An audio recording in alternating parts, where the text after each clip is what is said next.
അനുശോചനം രേഖപ്പെടുത്തുന്നു.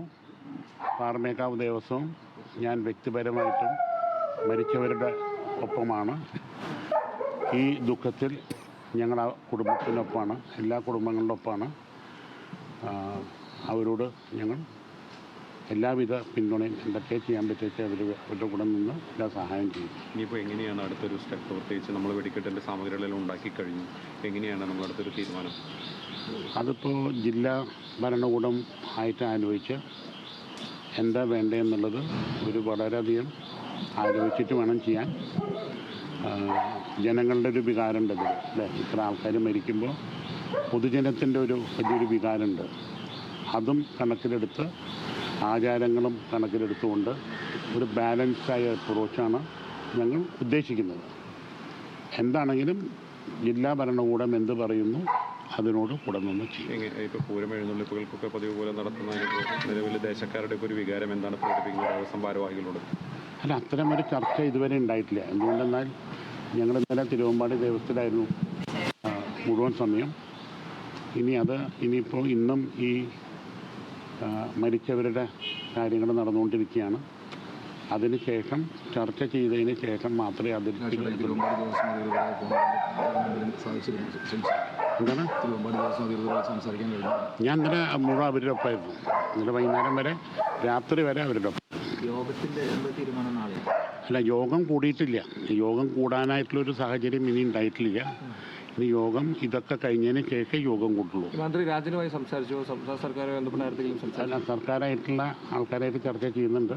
അപ്പോൾ ആ ജനവികാരം കൂടി കണക്കിലെടുത്തുകൊണ്ട് ഉചിതമായിട്ടുള്ളൊരു തീരുമാനം, സർക്കാരിൻ്റെ നിർദ്ദേശവും ജനവികാരവും കണക്കിലെടുത്ത് തീർച്ചയായിട്ടും. ഇപ്പോൾ നിലവിൽ ഇങ്ങനെ ഒരു സംഭവത്തിൻ്റെ ഒരു ദുഃഖം എത്രത്തോളം ഉണ്ട് ഈ ദേവസ്വങ്ങളിലൊക്കെ? ഈ ഒരു പ്രത്യേകിച്ച് എല്ലാം ഒരുങ്ങി അവസാന ഘട്ടത്തിലാണ്. വലിയ ഒരു ദുഃഖത്തിലാണ്. എന്തുകൊണ്ടെന്നാൽ എല്ലാ തയ്യാറെടുപ്പും കഴിഞ്ഞു. ആ തയ്യാറെടുപ്പ് കഴിഞ്ഞതിന് ശേഷം ഏതാണ്ട് പൂർത്തീകരിച്ചതിന് ശേഷമാണ് ഇന്നലെ ഈ സംഭവം ഉണ്ടാകുന്നത്. ദേശക്കാരും നാട്ടുകാരും കേരള സമൂഹം മുഴുവൻ വളരെയധികം ദുഃഖത്തിലാണ് ഇത്തരമൊരു അപകടം നടന്നത്. ഇത് അങ്ങനെ വാർത്തകളൊക്കെ ശ്രദ്ധയിൽപ്പെട്ട ശേഷം ഇത്രയും എന്താ പറയുക, ഒരു സാമ്പിൾ വെടിക്കെട്ടൊക്കെ ഇതിലേക്ക് പോകാമെന്നൊക്കെ ആയിരുന്നു. അപ്പോൾ തിരുവമ്പാടി ദേവസ്വത്തിലും ആളുകളൊക്കെ സംബന്ധിച്ചുള്ള വലിയ വിഷമത്തിലാണ്. അവിടെ നിന്ന് തന്നെ എനിക്ക് തോന്നുന്നു 3-4 ആൾക്കാർ ആ ഭാഗത്ത് തന്നെ നഷ്ടപ്പെട്ടിട്ടുണ്ട്. അപ്പോൾ എല്ലാവരും വളരെയധികം ദുഃഖത്തിലാണ്. ദുഃഖങ്ങൾ, വലിയൊരു കഷ്ടപ്പാട് ദേവസ്വം ഭാരവാഹികളും ദേശക്കാരൊക്കെ ഉണ്ടല്ലോ. ഒരു വർഷമായിട്ടുള്ള ഒരു അധ്വാനം, തയ്യാറെടുപ്പാണ്. അപ്പം അതെല്ലാം കണക്കിലെടുത്തുകൊണ്ട് ഒരു ബാലൻസ്ഡ് ആയിട്ടുള്ള അപ്രോച്ച് ഉണ്ടാവും. ഇപ്പോൾ പാലക്കാട് നിന്ന് നമ്മൾ ഒരു വെടിക്കെട്ട് സാമഗ്രികൾ കൊണ്ടുവരാമെന്നൊക്കെ പറഞ്ഞു കഴിഞ്ഞാൽ എല്ലാം അനുമതിയോടുകൂടിയല്ലേ ഇനി ഇപ്പോഴത്തെ ഒരു സാഹചര്യം? അനുവാദം ഇല്ലാണ്ട് ഒന്നും ചെയ്യില്ല. അനുവാദം ഇല്ലാണ്ട് അതായത് ഇപ്പോൾ ഇന്ന് മന്ത്രിസഭാ യോഗം തീരുകയാണ്. അപ്പോൾ അതിനകത്ത് ഒരു തുടർ നടപടി ഉണ്ടാകും എന്നുള്ളതാണ് പറയുന്നത്. എന്നിട്ട് നാളെ ദേവസ്വങ്ങളുടെയും ഘടകക്ഷേത്രങ്ങളുടെയും യോഗം വിളിക്കാനാണ് നിലവിൽ സർക്കാരിൻ്റെ നീക്കം. അങ്ങനെയാണെങ്കിൽ സർക്കാർ മുന്നോട്ട് വയ്ക്കുന്ന നിർദ്ദേശങ്ങൾ അംഗീകരിക്കുന്നു? തീർച്ചയായിട്ടും. സർക്കാർ എന്താ പറയുന്നത് വെച്ചാൽ അത് അംഗീകരിക്കുക എന്നുള്ളതാണല്ലോ ഒരു റെസ്പോൺസിബിൾ സിറ്റിസൺ അല്ലെങ്കിൽ റെസ്പോൺസിബിൾ പീപ്പിൾ എന്നുള്ള നിലയ്ക്ക് ഞങ്ങൾ ചെയ്യേണ്ടത് എന്താ? സർക്കാർ ഒരു തീരുമാനം എടുക്കണം, അതിൻ്റെ കൂടെ നിൽക്കുക എന്നുള്ളതാണ്. പ്രത്യേകിച്ച് ഇപ്പോൾ തെരഞ്ഞെടുപ്പ് കമ്മീഷൻ്റെ ഒരു ഇതുള്ളതുകൊണ്ട് കൂടുതൽ ഉദ്യോഗസ്ഥരാണ് കാര്യങ്ങൾ നിർദ്ദേശങ്ങൾ നൽകുന്നതല്ല.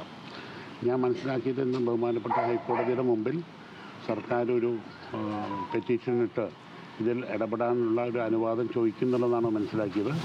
അപ്പോൾ അതേ തുടർന്ന് ഒരുപക്ഷെ സർക്കാർ ഇതിൽ ഒരു തീരുമാനം എടുക്കും. ആ തീരുമാനത്തിനോട് യോജിച്ച് ദേവസ്വങ്ങൾ പ്രവർത്തിക്കും. ഒരുപാട് വർഷങ്ങളായി ഇതുമായി ബന്ധപ്പെട്ട് വെടിക്കെട്ടുമായി ബന്ധപ്പെട്ട് നിൽക്കുന്നതാണ്. എന്താണ് തോന്നിയത് ഈ ഒരു അപകടം എന്ന് പറയുന്നത്? വളരെ ദുഃഖകരമാണ്, വളരെയധികം വിഷമിപ്പിക്കുന്ന ഒരു കാര്യമാണ്. എന്തുകൊണ്ടെന്നാൽ വളരെയധികം നിയന്ത്രണങ്ങളോടുകൂടി നടത്തി വരുന്ന വെടിക്കെട്ടാണ് കഴിഞ്ഞൊരു 10-20 കൊല്ലമായിട്ട്. എനിക്ക് തോന്നുന്നത് 2006-ലാണ് ഒരു വെടിക്കെട്ട് അപകടം ഇവിടെ നടന്നത്. അത് പാടൂക്കാട് പാറക്കാടിൻ്റെ ആനക്കോട്ടയിൽ വെച്ചിട്ടാണ് നടന്നത്. അത് കഴിഞ്ഞ് ഏതാണ്ട് 20 കൊല്ലം കഴിഞ്ഞപ്പോൾ വീണ്ടും ഒരു അപകടം നടന്നിരിക്കുകയാണ്. അത് നടക്കാൻ പാടില്ലായിരുന്നു. ശരി, പാറമേക്കാവ് ദേവസ്വം സെക്രട്ടറിയുടെ പ്രതികരണങ്ങളാണ് നമ്മൾ ഈ കേട്ടുകൊണ്ടിരുന്നത്. ഈ പറഞ്ഞ പോലെ തന്നെ സർക്കാരിൻ്റെ നിർദ്ദേശങ്ങൾ പരിഗണിച്ച് ആളുകളുടെ പൊതുവികാരം പരിഗണിച്ചുകൊണ്ട് ഉചിതമായൊരു തീരുമാനമെടുക്കുമെന്നാണ് പാറമേക്കാവ് ദേവസ്വം ഈ പൂരം നടത്തിപ്പുമായി ബന്ധപ്പെട്ടുള്ള പ്രതികരണത്തിൽ നടത്തിയത്. ഒപ്പം